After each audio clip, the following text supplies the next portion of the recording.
Here's a new issue.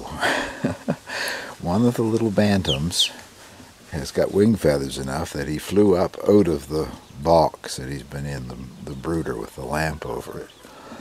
I thought, well, I don't know what I'm going to do. If they can get out of that box, I must make a way for them to get in and out. So I went in the house to get a knife to make a little doorway in the bottom of their box.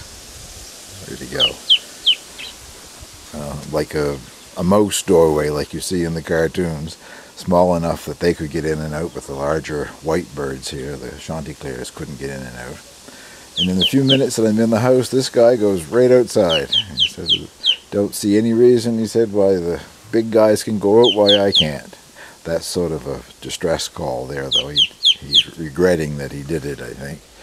And there are a lot of the white guys out with him, the chanticleers. They don't seem to be bothering him at all. They're just curious, I guess. Anyway, I have made the little door, and I'm hoping he figures out to go back inside. Now they can come and go. The problem with him coming outdoors is that he can go right through this fencing. It's 2 by 3 inch, the openings in the fencing, and he's small enough he could go right through that if he wanted to.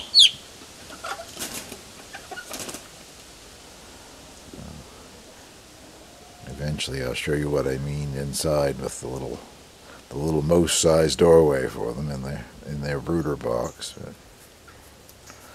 a new issue here. Chanticleers have come up, getting a bit closer for a closer examination. They have seen them. They're tall enough now that they can crane their necks up and look in the box at them. And 1 or 2 of them I've seen in there with them, so I know that they know all about the little guys, but they don't seem to have any interest in harming him. They're just fascinated, I think, with how small it is and trying to figure out what it's doing out here with all these big people.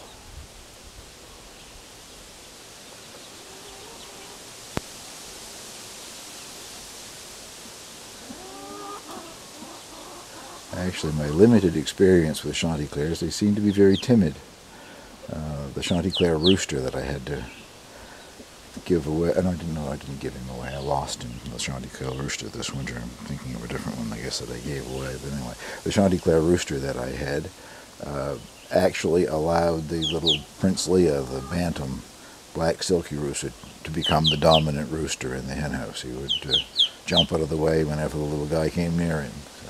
So they tend to be a timid breed, at least from my observation so far. This little fellow has walked over a couple of times and looked at the doorway, but he's never gone back in or made any attempt at going back in.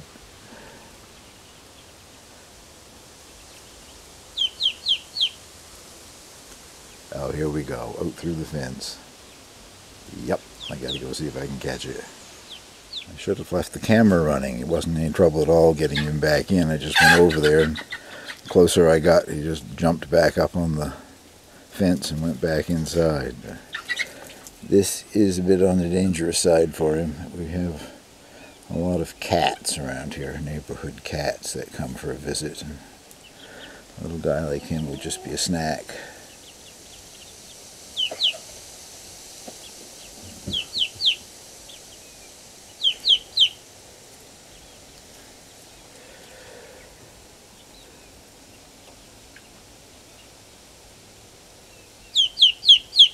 Get in here, go on inside you.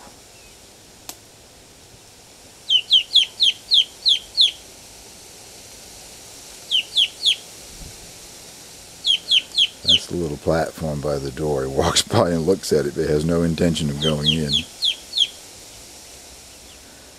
There he goes, back out again. Come on, that's better.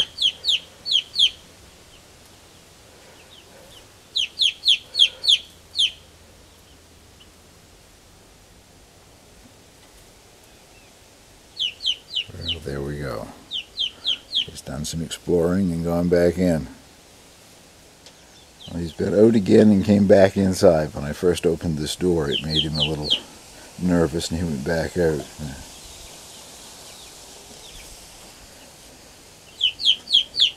You can see down in there and not wiggle wobble here. I picked up the tripod, but That's what I mean by the little most size entrance that I've made.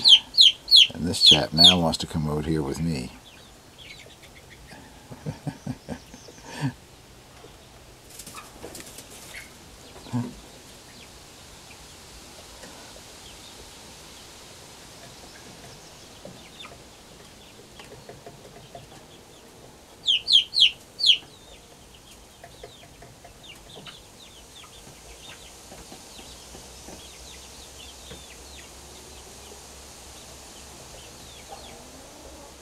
Well, there you go. My doorway has been used for the first time. Oh dear. I guess I should put some small chicken wire around the base. I've had to do that before with the other yard when they were hens. Some 1-inch chicken wire around the bottom of the fencing. They can't get out, so I guess that's a chore for later today. I don't want these things to become a cat lunch. Well, I guess you can see the 1-inch chicken wire, 2 feet high. I've now put it the whole way around the perimeter. Stapled it to the wood at the bottom and the vertical posts, and in several places wired it to the other fencing. So, not what I had planned for today, but anyway, it was something that I wanted to do eventually. So it is done, and I don't have to worry, I guess, about the little guys escaping. At least I hope I don't have to worry about it. Something that I mentioned, I think, in one of the video when I finished doing this fenced-in yard, I thought that I might put a sheet of plywood over one of the sections. Well, lift you up and give you a look here. I ended up putting two sheets, which means that 2/3 of it is covered, and I painted it just with a light gray paint. Not so much for looks as to seal it, because it'll have a lot of rainwater. It's already had a lot of rainwater. It survived Hurricane Arthur, and in the wintertime it'll have snow sitting on it. But it gives them a much nicer shaded yard.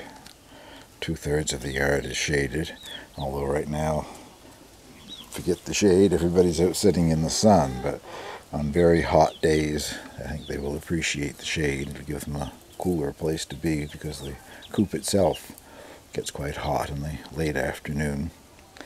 And that concludes this little story from the chicken coop.